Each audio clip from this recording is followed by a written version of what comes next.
Ada ribuan kasus pembunuhan yang belum terpecahkan sepanjang sejarah. Banyak yang akan tetap menjadi kasus dingin yang tak kunjung terpecahkan karena para pelaku membawa rahasia mereka ke liang kubur. Untungnya, beberapa orang mengakui kejahatan mereka di akhir hidup mereka. Meskipun seringkali sudah terlambat untuk menuntut, pengakuan tersebut dapat memberikan sedikit kelegaan bagi keluarga korban dan membuktikan bahwa tersangka lain tidak bersalah atas kejahatan itu. Nomor 20. Pada tanggal 11 Januari 1867, saudara laki-laki Christine Cape menemukan jasadnya di rumah keluarga mereka di Dayton. Gadis berusia 18 tahun itu telah dipukuli di bagian kepala dan ditemukan tewas di depan pintu ruang bawah tanah. Kecurigaan awalnya tertuju pada saudara laki-lakinya, karena pistol miliknya ditemukan di samping Christine, namun ia memiliki alibi yang kuat mengenai keberadaannya pada saat pembunuhan terjadi. Pria lain yang dikenal di lingkungan sekitar sebagai kekasih Christine juga dituduh. Ibu Christine, Christine Cape Senior, tampaknya percaya bahwa pria itu bertanggung jawab atas kematian putrinya dan berusaha meyakinkan para tetangga bahwa dialah yang harus disalahkan. Untungnya, dia juga memiliki alibi. Pembunuhan Christine tetap tidak terpecahkan selama 17 tahun sampai ibunya membuat pengakuan mengejutkan di ranjang kematiannya. Christine Senior memberitahu putra bungsunya bahwa dialah yang telah membunuh putri mereka. Ketika Christine pulang beberapa jam setelah waktu yang dia janjikan, ibunya kehilangan kendali dan memukulnya dengan kapak. Christine Senior meminta putranya untuk menyimpan rahasia itu sampai dia sendiri berada di ranjang kematiannya, sebelum akhirnya meninggal beberapa jam kemudian. Putranya tidak menepati janjinya dan segera memberitahu seorang wartawan mengakhiri misteri kematian saudara perempuannya. Nomor 19. Pembunuhan sutradara film bisu William Desmond Taylor adalah salah satu misteri terbesar di Hollywood selama lebih dari 70 tahun. Taylor ditemukan tewas oleh pelayan rumahnya pada dini hari tanggal 2 Februari 1922. Sang sutradara telah ditembak dari belakang dan dua tetangganya menyaksikan sosok yang meninggalkan rumah Taylor malam sebelumnya setelah mereka mendengar suara yang terdengar seperti ledakan knalpot mobil. Namun, tidak ada dari mereka yang bisa memberikan deskripsi yang jelas kepada polisi. Pekerjaan polisi menjadi semakin sulit karena tempat Taylor bekerja, yaitu studio film Paramount. Perwakilan dari perusahaan itu tiba sebelum polisi dipanggil dan langsung mulai membersihkan tempat kejadian perkara. Mereka mengambil tangga dan minuman keras ilegal, lalu akhirnya menyuruh pelayan rumah untuk membersihkan darahnya. Industri film sedang mengalami banyak skandal dan pembunuhan. Taylor menjadi skandal lain yang tak sanggup dihadapi Paramount. Sejumlah orang yang pernah bekerja dengan Taylor dicurigai melakukan kejahatan itu, tetapi tidak ada cukup bukti untuk menghukum siapapun dan kasusnya pun mandek. Itu berlangsung sampai tahun 1996 ketika penulis sebuah buku tentang Taylor dihubungi oleh mantan tetangga seorang wanita tua bernama Pat Lewis. Lewis meninggal pada tahun 1964 setelah mengalami serangan jantung. Di saat-saat terakhirnya, dia mengaku kepada tetangganya bahwa nama aslinya adalah Margaret Gibson, seorang aktris film bisu, dan bahwa dialah yang menembak dan membunuh Taylor pada tahun 1922.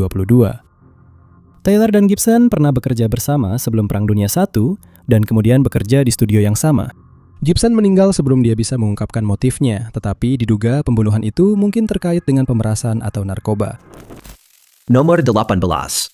Roy Heath menderita kanker stadium akhir dan hanya memiliki waktu 2 minggu untuk hidup ketika dia mengaku membunuh Muhammad Taqi 12 tahun sebelumnya. Dia mengungkapkan kepada polisi bahwa dia telah mencekik pengusaha tersebut setelah pertengkaran hebat, lalu mengubur jenazahnya di bawah teras apartemennya di Fulham. Heath sudah dikenal oleh polisi karena pernah menjalani hukuman penjara di mana dia berteman dengan gangster London si kembar Cray. Dia juga pernah dituduh membunuh saingan bisnis lainnya meskipun kasus ini kemudian dihentikan. Heath meninggal kurang dari 2 minggu setelah pengakuannya sebelum jenazah Taqi bahkan bisa diidentifikasi. Nomor 17. Salah satu alasan orang menunggu sampai akhir hidup mereka untuk mengaku adalah agar mereka tidak menanggung konsekuensi seperti penjara atau dalam beberapa kasus hukuman mati. Jadi ketika seseorang mengalami pengalaman mendekati kematian tetapi tetap hidup, setiap pengakuan yang mereka buat bisa berujung pada konsekuensi yang tak terduga. Itulah yang terjadi pada James Brewer yang mengalami stroke pada tahun 2009. Brewer menembak mati tetangganya, Jimmy Carroll, pada tahun 1977 karena percaya bahwa pekerja pabrik itu mencoba merayu istrinya. Dia ditangkap tetapi dibebaskan dengan jaminan, lalu kabur ke Oklahoma bersama istrinya. Mereka hidup dengan nama palsu sampai tahun 2009 ketika Brewer terkena stroke.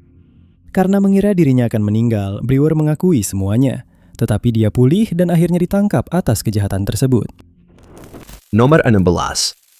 Pada tahun 1999, polisi menemukan sisa-sisa kerangka seorang gadis kecil di sebuah gedung yang sedang dipersiapkan untuk renovasi. Akhirnya dia diidentifikasi sebagai Holly Blake, seorang gadis berusia 7 tahun yang hilang lebih dari 30 tahun sebelumnya. Holly baru bisa diidentifikasi ketika seorang tetangga lama memberitahu polisi tentang tangisan terus-menerus yang berasal dari apartemen itu, dan tiba-tiba berhenti pada waktu yang sama saat Holly diperkirakan meninggal. Tetangga tersebut yang masih anak-anak saat Holly meninggal mampu memberitahu polisi nama orang tuanya, Joanne dan Tom Blake. Polisi berhasil melacak Joanne Blake dan adik laki-laki Holly, Scott. Awalnya Joanne bahkan menyangkal punya anak perempuan, tetapi hanya seminggu kemudian ia mengakui kebenarannya saat di rumah sakit karena menderita gagal jantung. Holly telah mengalami bertahun-tahun kekerasan, termasuk pukulan di kepala sekitar sebulan sebelum ia meninggal yang menyebabkan rahangnya patah. Ibunya akhirnya membunuhnya dan menguburkannya di samping rumah. Yang membuat kasus ini sangat menyedihkan adalah hampir tidak ada catatan tentang keberadaan Holly. Saudara-saudaranya tidak tahu bahwa mereka punya seorang saudari, sampai akhirnya ibu mereka mengaku hanya beberapa hari sebelum dia meninggal. Lebih dari itu, kecil kemungkinan Joanne akan pernah mengakui kebenarannya jika jasad Holly tidak ditemukan, dan dia akan membawa kenangan tentang Holly sampai ke liang kubur. Nomor 15. Setelah mengetahui identitasnya, surat kabar lokal Los Angeles Examiner menghubungi Ibu Elizabeth, Phoebe, untuk memberitahunya bahwa Elizabeth telah memenangkan kontes kecantikan. Baru setelah membuat Phoebe menceritakan informasi pribadi tentang korban, mereka mengungkapkan bahwa Elizabeth sebenarnya telah dibunuh. Itu hanyalah salah satu cara Examiner melakukan berbagai upaya untuk mendapatkan berita eksklusif soal kasus itu. Liputan Examiner menarik perhatian publik, begitu juga dengan pembunuh Elizabeth. Seorang pria yang mengaku sebagai pembunuh menelpon kantor jurnalis untuk mengucapkan selamat atas liputannya dan memberitahu bahwa dia akan mengirimkan beberapa kenang-kenangan lewat pos. Tak lama setelah itu, Examiner menerima sebuah amplop yang berisi sejumlah barang pribadi Elizabeth, termasuk akta kelahirannya serta buku alamat dan daftar nama. 22 tersangka diidentifikasi dalam penyelidikan awal. Ini termasuk pemilik buku alamat, Mark Hansen, yang sebelumnya pernah ditinggali Elizabeth, dan beberapa dokter, karena cara tubuh dipotong menunjukkan bahwa seseorang dengan pengetahuan medis berada di balik pembunuhan tersebut. FBI melakukan pemeriksaan terhadap para tersangka dan melakukan beberapa wawancara. Banyak dari tersangka awal dikesampingkan, sementara yang lain baru terungkap dalam beberapa dekade setelahnya. Namun, kebenaran di balik pembunuhan tersebut kemungkinan akan tetap tidak diketahui. Nomor 14. Pada tahun 1985, di puncak Perang Dingin, lebih dari selusin agen kontraintelijen Amerika Serikat dan Inggris yang bekerja di Uni Soviet ditemukan oleh KGB dan dihukum mati atau dipenjara.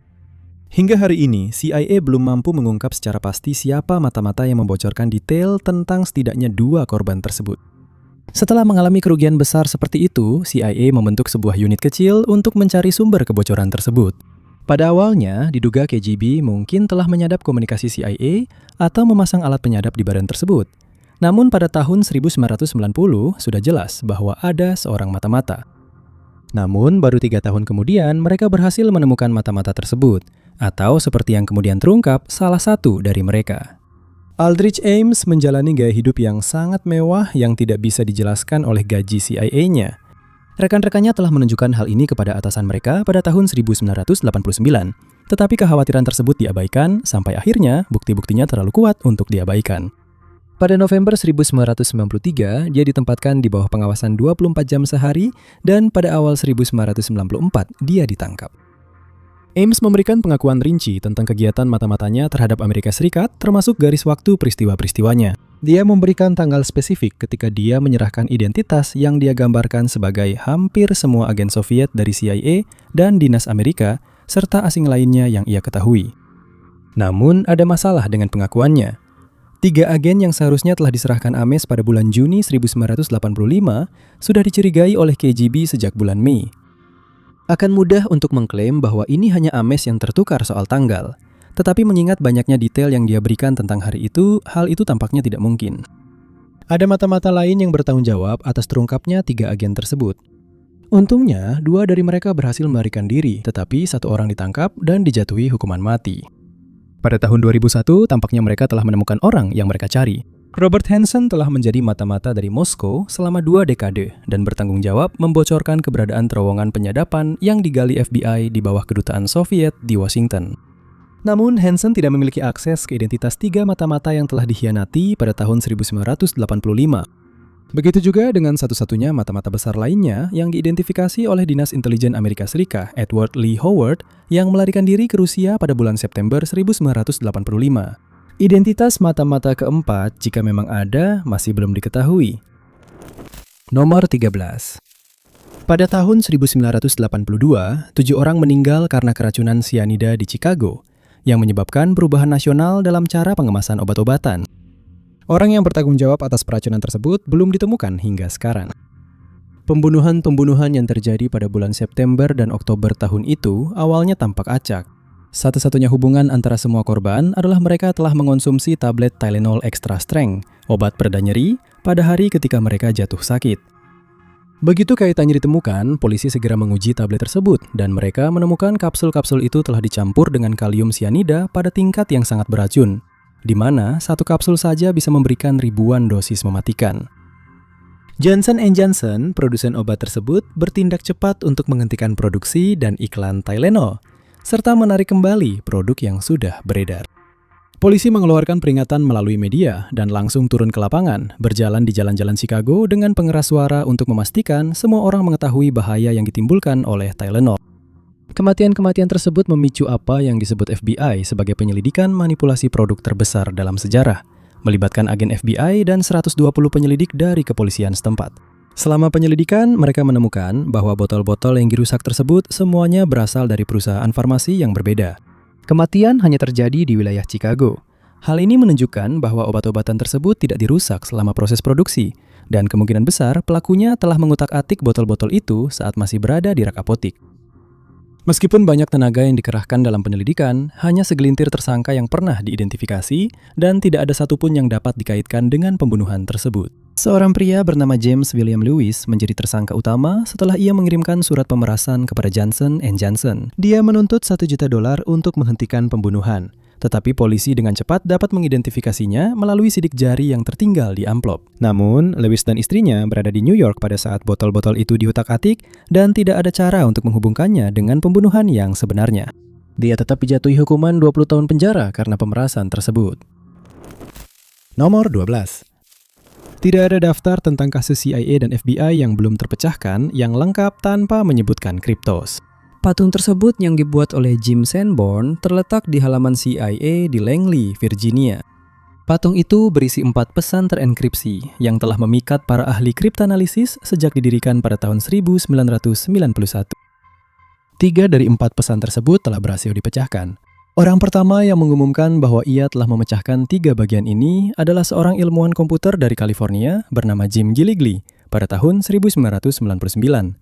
Meskipun ia sebenarnya telah didahului oleh analis CIA bernama David Stein dan sekelompok pemecah kode dari NSA. Namun kode terakhir dari keempat kode tersebut masih belum terpecahkan. Teka-teki terakhir adalah rangkaian 97 karakter dan diyakini menggunakan sandi berlapis untuk menyembunyikan pesan aslinya. Pada tahun 2010, Sanborn telah melengkapkan 3 petunjuk untuk memberi para pemecah kode titik awal, dengan petunjuk terbaru diberikan pada Januari 2020. 20 tahun setelah patung itu pertama kali diresmikan, dia mengungkapkan bahwa huruf ke-64 hingga 69 berbunyi Berlin setelah didekripsi. Pada November 2014, untuk menandai peringatan 25 tahun runtuhnya tembok Berlin, Sanborn mengungkapkan petunjuk lain. Huruf ke-70 hingga 74 membentuk kata clock setelah didekripsi. Bersamaan dengan ini, muncul beberapa petunjuk lainnya. Pertama, para pemecah kode diberitahu untuk menyelidiki jam tertentu itu, meskipun jam mana di Berlin yang dimaksud Sanborn masih menjadi perdebatan. Ini juga mengungkapkan bahwa sebuah karakter bisa disandikan menjadi dirinya sendiri, karena huruf K tetap sama, baik dalam teks sandi maupun teks yang sudah didekripsi. Sanborn juga menyebutkan bahwa runtuhnya tembok Berlin memengaruhi perkembangan enkripsi tersebut. Akhirnya, pada bulan Januari, Sanborn memberitahu New York Times bahwa huruf 26-34 berbunyi Northeast. Sekarang berusia 74 tahun, Sanborn mengatakan bahwa ini adalah petunjuk terbaru yang bersedia dia ungkapkan. Meskipun dia mempertimbangkan untuk melelang solusinya jika dia meninggal sebelum teka-teki ini terpecahkan. Nomor 11. Untuk waktu yang lama, misteri seputar kematian Ricky McCormick yang berusia 41 tahun tidak banyak mendapat perhatian publik. Tubuhnya ditemukan dalam keadaan sangat membusuk hanya 3 hari setelah terakhir kali terlihat di sebidang tanah terpencil di antara sungai Mississippi dan Missouri pada tahun 1999. Pembusukan tubuhnya begitu parah, daging di ujung jarinya benar-benar membusuk. Dan dalam autopsi tidak dapat ditentukan penyebab kematiannya. Polisi menduga ada tindak kejahatan dan mewawancarai teman-teman serta keluarga McCormick. McCormick dikenal sebagai orang yang tidak biasa dan tampaknya menderita semacam gangguan mental, kemungkinan skizofrenia atau gangguan bipolar. Dia juga buta huruf dan tampaknya memiliki IQ rendah yang membuatnya putus sekolah sebelum lulus. Dia mengambil pekerjaan serabutan, bekerja shift malam dimanapun dia bisa. Dia juga menerima tawaran untuk mengambil dan mengantarkan paket demi uang. Beberapa orang menduga salah satu pekerjaan ini bisa jadi penyebab kematiannya. Sejumlah tersangka telah diidentifikasi, tetapi tidak pernah ada cukup bukti untuk menghubungkan mereka dengan pembunuhan McCormick. Kasus ini dengan cepat mandek dan dilupakan oleh kebanyakan orang, tetapi sebuah bukti yang diungkap oleh FBI pada tahun 2011 membuat kasus ini kembali menjadi sorotan, dan sekarang hampir setiap pemecah kode pernah mendengarnya, meskipun tidak semua orang tahu banyak tentang McCormick sendiri. Polisi menduga ada tindak kejahatan dan mewawancarai teman serta keluarga McCormick, tetapi semua petunjuk cepat habis dan kasusnya mandek. Bukti tersebut adalah sebuah catatan 2 halaman yang ditemukan terselip di saku celana jeansnya. Meskipun keluarga McCormick memberitahu penyidik bahwa dia buta huruf dan umumnya memiliki IQ rendah, catatan itu tampaknya ditulis sendiri oleh McCormick dan jelas merupakan semacam kode. Para pemecah kode FBI menghabiskan lebih dari 1 dekade mencoba memecahkan kode tersebut, tetapi mereka tidak dapat mengetahui sistem apa yang digunakan McCormick. Pada tahun 2011, mereka merilis catatan itu ke publik dengan harapan seseorang mungkin menemukan sesuatu yang belum mereka lihat. Catatan itu tampaknya merupakan memo untuk dirinya sendiri, bukan semacam pesan kepada orang lain. Beberapa bagian yang dilingkari menunjukkan bahwa itu bisa jadi semacam daftar tugas, dengan item-item tersebut telah diselesaikan.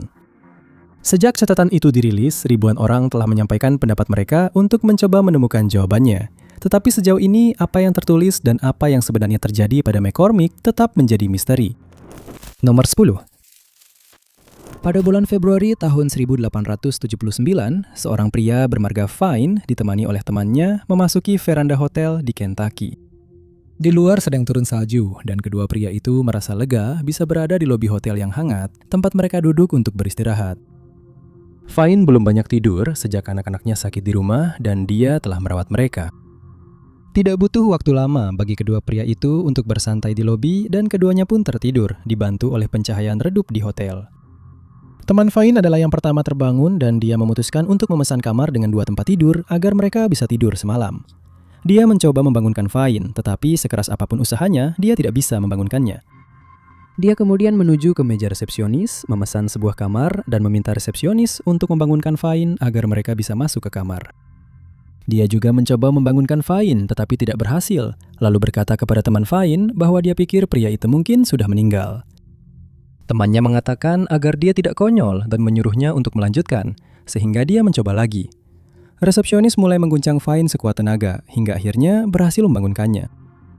Fine bertanya apa yang dia inginkan dan pria itu mengatakan bahwa dia perlu tidur, tetapi Fine menolak dan menyuruhnya untuk membiarkannya sendiri dan pergi.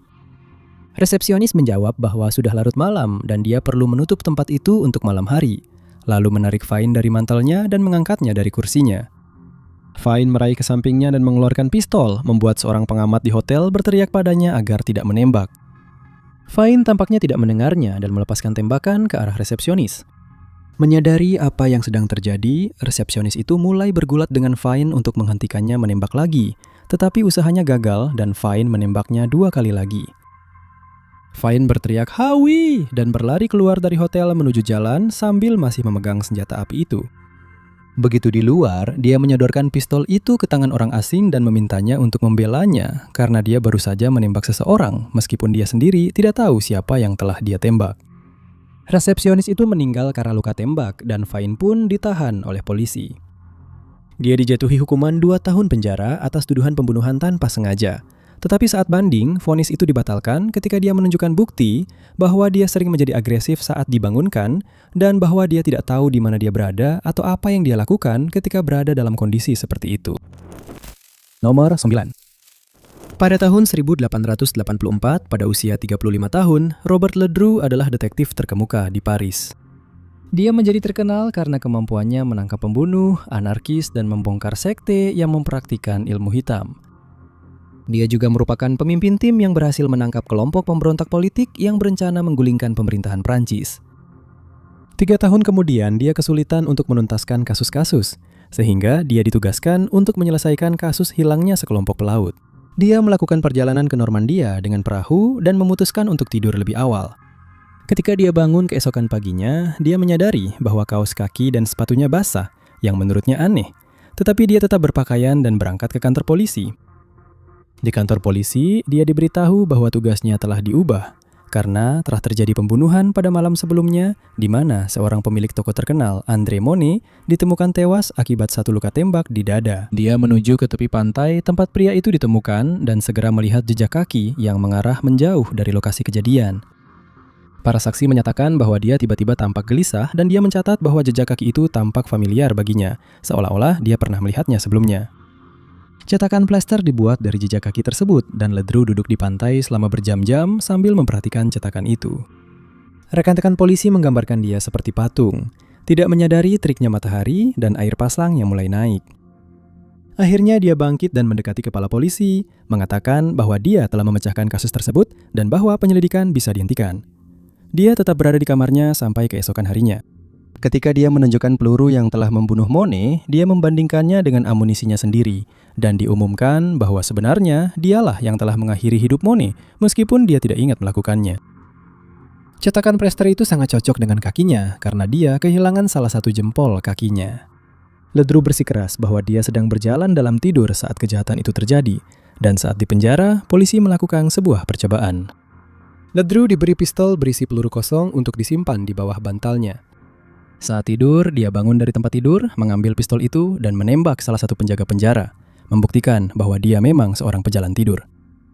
Ledru tidak dikirim ke penjara, tetapi menghabiskan sisa hidupnya dalam isolasi yang dijaga di sebuah pertanian di luar Paris.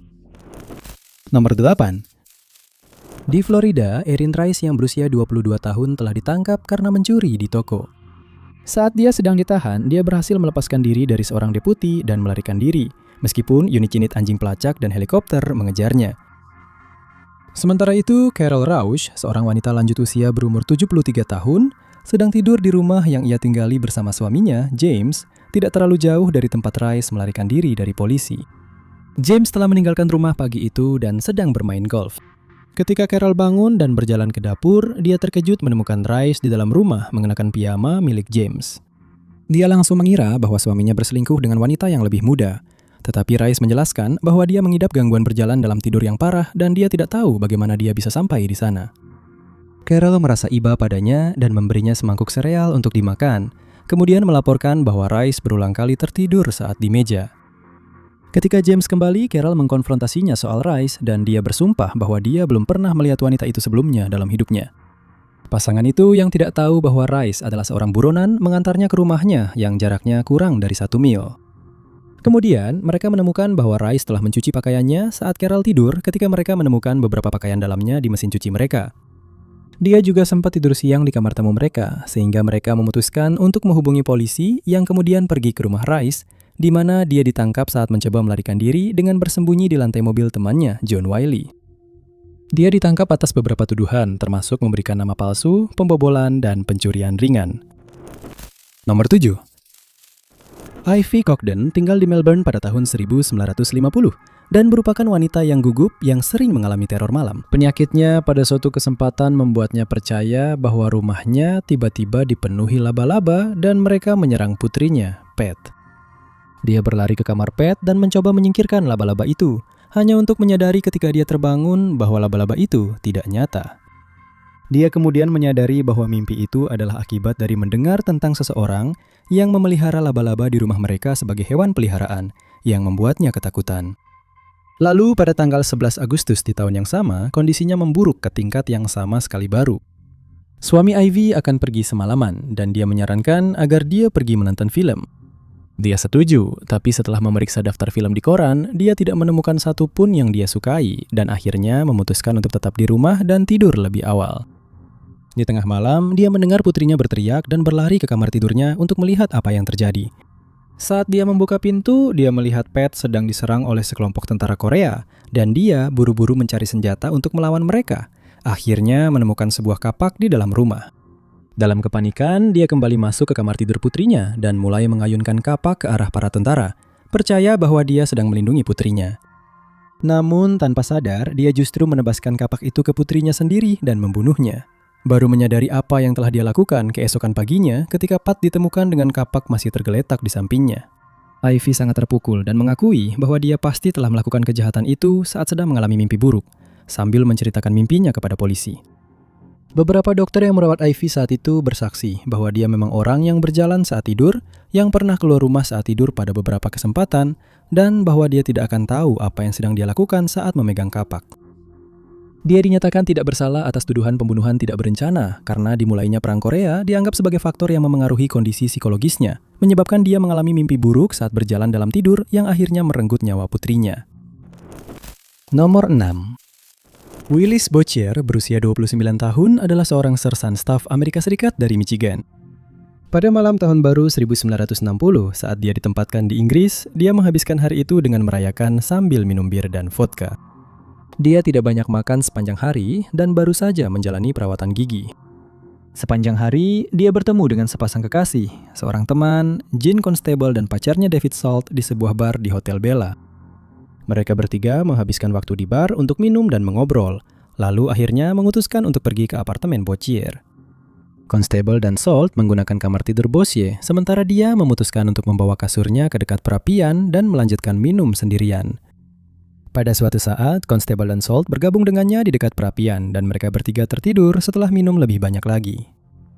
Pada suatu saat di malam hari, Salt terbangun dan memutuskan untuk pulang ke rumah. Boucher mengucapkan selamat jalan kepadanya dan kembali tidur. Sekitar pukul 1 pagi, Boucher terbangun karena merasakan seseorang mencakar wajah dan mulutnya. Dan ketika akhirnya dia sadar, dia mendapati dirinya sedang duduk di atas Constable dan menyadari bahwa dia tidak bernapas serta tangannya melingkar di lehernya.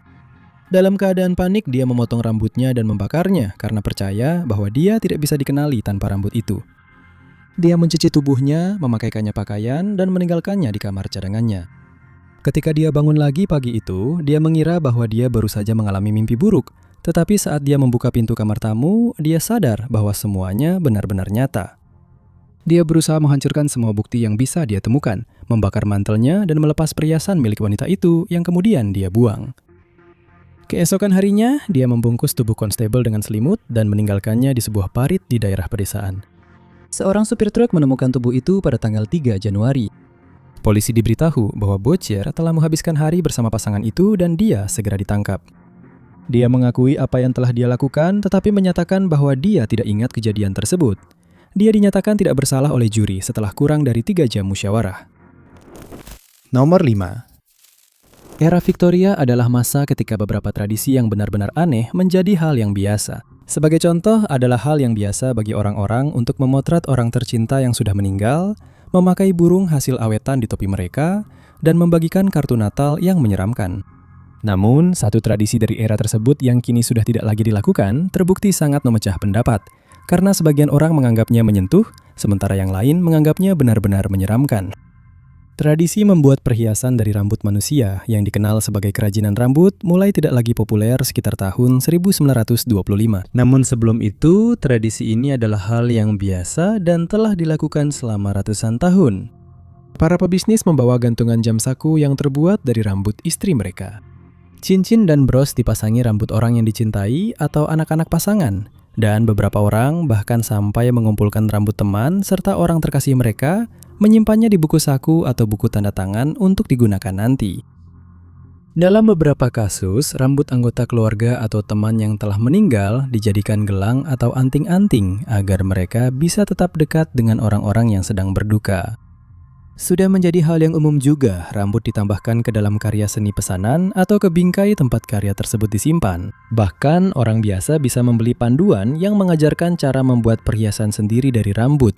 Salah satu yang paling terkenal berjudul Instruktur Mandiri dalam Seni Kerajinan Rambut.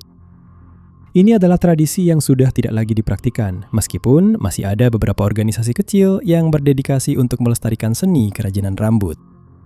Museum Rambut Layla di Missouri masih memamerkan beberapa karya ini, termasuk 159 karangan dari rambut dan lebih dari 2.000 perhiasan seperti cincin, kalung, bros, dan gelang, untuk menyebutkan beberapa di antaranya. Nomor 4. Sebuah tradisi aneh yang dipraktikkan oleh perempuan Tiongkok sejak pertengahan abad ke-10 hingga bahkan tahun 1999 adalah tradisi pengikatan kaki. Sesuatu yang tidak pernah terdengar di dunia barat pada saat itu dan dianggap oleh para misionaris Kristen sebagai tindakan barbar. Pengikatan kaki dianggap sebagai simbol status di kalangan orang kaya di Tiongkok, dan itu mewakili puncak kehalusan serta kecantikan perempuan.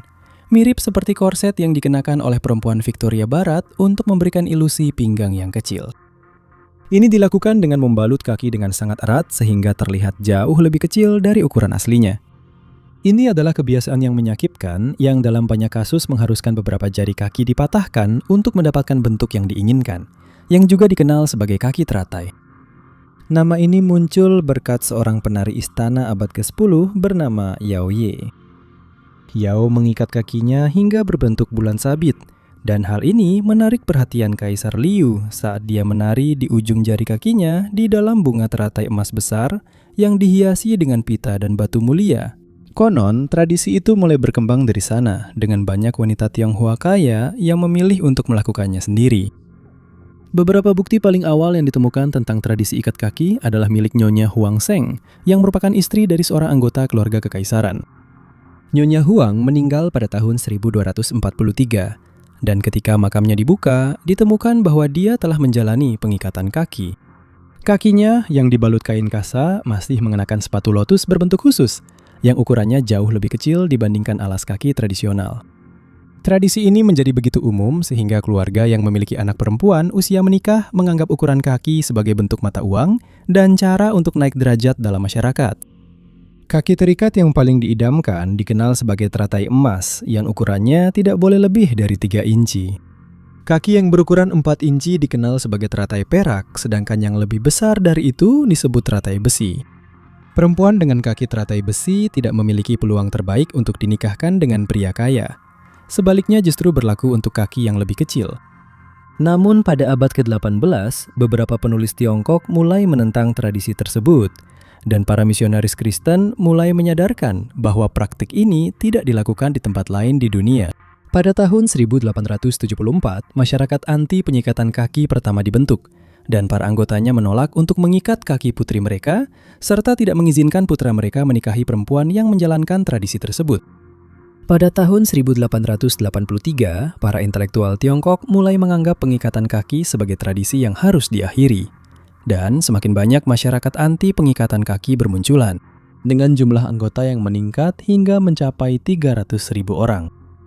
Pada abad ke-21, hanya segelintir wanita Tiongkok lanjut usia yang masih memiliki kaki terikat, dan pabrik terakhir yang memproduksi sepatu lotus telah ditutup.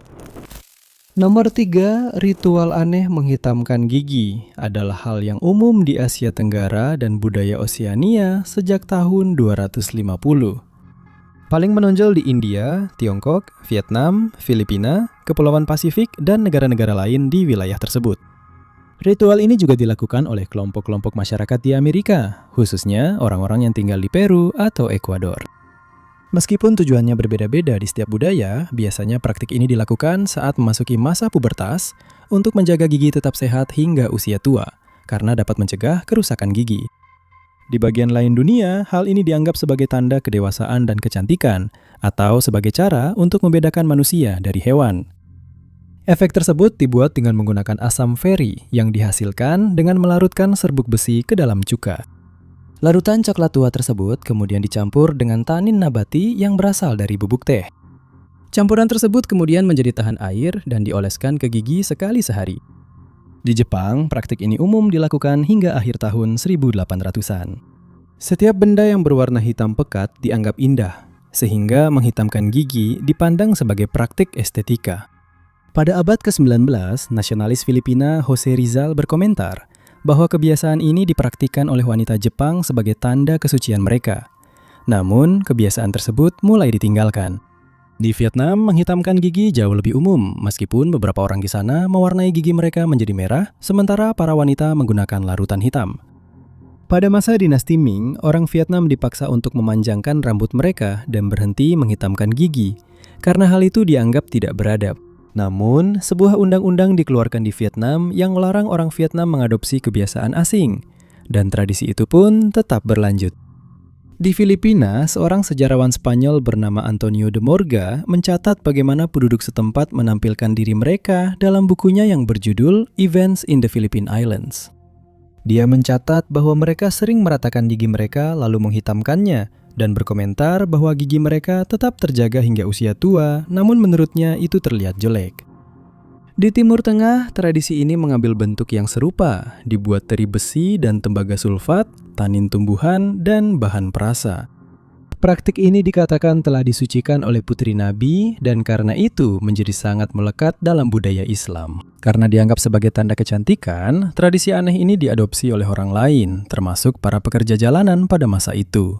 Namun juga dianggap memiliki kegunaan medis. Di Thailand, menghitamkan gigi adalah tradisi hingga pertengahan abad ke-18. Namun versi ini dilakukan dengan mengunyah sirih yang meninggalkan noda merah pada gigi. Ini dianggap sebagai tanda kecantikan, meskipun sebenarnya jauh lebih merusak gigi seseorang. Kelompok orang yang tinggal di lereng timur pegunungan Himalaya menghitamkan gigi mereka dengan menggunakan tar kayu dari tanaman tertentu atau dengan mengunyah tanaman atau produk berbahan dasar tanaman tertentu. Penghitaman gigi akhirnya dilarang oleh pemerintah pada tahun 1870, dan tradisi aneh ini pun perlahan-lahan menghilang dan terlupakan selamanya. Nomor 2. Srussfiedel adalah alat yang digunakan pada zaman pertengahan, terutama di Jerman dan Austria, di mana alat ini dikenal sebagai viola leher atau biola leher. Desain aslinya terbuat dari 2 potong kayu yang dihubungkan dengan engsel, dengan 1 lubang besar di tengah dan 2 lubang kecil di ujungnya. Lubang yang lebih besar dipasangkan di leher orang tersebut, sementara lubang-lubang yang lebih kecil ditempatkan di sekitar pergelangan tangan menyerupai posisi bermain biola. Alat tersebut kemudian akan ditutup menggunakan engsel dan dikunci pada posisinya. Meskipun kadang-kadang digunakan untuk tujuan lain, fungsi utamanya adalah untuk menahan orang, biasanya perempuan, yang sedang bertengkar satu sama lain. Dalam beberapa kasus digunakan double fiddle, di mana pihak-pihak yang bertengkar dikunci pada posisinya sambil saling berhadapan, memaksa mereka untuk akhirnya berkomunikasi satu sama lain dan menyelesaikan masalah mereka. Terkadang, lonceng dipasang pada alat tersebut sehingga penduduk kota bisa mendengar si pemakai mendekat, memberi mereka waktu untuk bersiap-siap mengejek dan mengolok-olok pelaku. Setelah dikunci pada posisinya, pihak-pihak yang bersalah tidak akan dilepaskan sampai mereka mencapai kesepakatan dan sepakat untuk berhenti berdebat atau tampak benar-benar menyesal. Dalam beberapa kasus, Srussfiedel dijatuhkan sebagai hukuman oleh pengadilan ketika suami menuduh istrinya suka mengomel, sebuah hukuman yang dianggap banyak orang sebagai hal yang sia-sia, karena mereka tetap harus pulang bersama. Nomor 1. Beberapa tradisi aneh mungkin sudah biasa di beberapa bagian dunia, tetapi ada juga yang tampak benar-benar tidak masuk akal dan sangat bodoh. Salah satu praktik seperti itu dipraktikkan sejak sekitar tahun 824 hingga pertengahan abad ke-18, yaitu pengadilan hewan. Pada saat itu, beberapa hewan dianggap memiliki standar moral yang sama dengan manusia, dan pelanggaran mereka dihukum dengan cara yang sama, seperti dipenjara bersama manusia dan dalam beberapa kasus diasingkan. Namun, hukuman yang dijatuhkan tidak selalu seberat harus menghabiskan waktu di balik jeruji besi. Tikus-tikus ditemukan menginvestasi rumah-rumah dan seringkali dikirimi surat dengan kata-kata tegas yang memerintahkan mereka untuk meninggalkan tempat tersebut karena keberadaan mereka dianggap tidak diinginkan. Dalam satu kasus, seekor keledai menerima hukuman berat atas pelanggaran yang tidak diketahui. Tetapi setelah sidang banding, hukumannya dikurangi menjadi pukulan ringan di kepala. Namun bukan hanya mamalia yang dibawa ke pengadilan, karena ada banyak catatan tentang serangga yang juga diadili. Dalam satu kasus, sekelompok tikus merusak habis tanaman jelai di sebuah provinsi di Prancis. Ketika mereka diadili, seorang pembela umum terkenal berargumen bahwa jumlah tikus terlalu banyak untuk dikumpulkan tepat waktu untuk persidangan, dan nyawa mereka akan sangat terancam karena mereka terus diawasi oleh kucing-kucing setempat. Kasus lain terjadi ketika wabah kutu moncong menghancurkan tanaman anggur di kota Saint-Julien, Prancis pada bulan April tahun 1687. Setelah kutu moncong dinyatakan bersalah, mereka dikirimi surat pengusiran, termasuk hari dan waktu pasti kapan mereka harus meninggalkan daerah tersebut. Di kota Basel, Swiss, seekor ayam jantan diadili pada tahun 1474 karena kejahatan keji dan tidak wajar, yaitu bertelur. Penduduk kota menganggap ini sebagai tindakan yang menjijikan dan berasumsi bahwa ayam jantan itu berasal dari setan sendiri dan telur itu mungkin berisi naga berkaki dua. Terima kasih banyak sudah menonton. Jika kalian suka video ini, jangan lupa tekan tombol suka. Jangan lupa juga untuk berlangganan dan klik lonceng notifikasi agar tetap mengikuti semua unggahan kami berikutnya. Tapi, saya Top 5 Unknowns dan kita akan bertemu lagi di video berikutnya.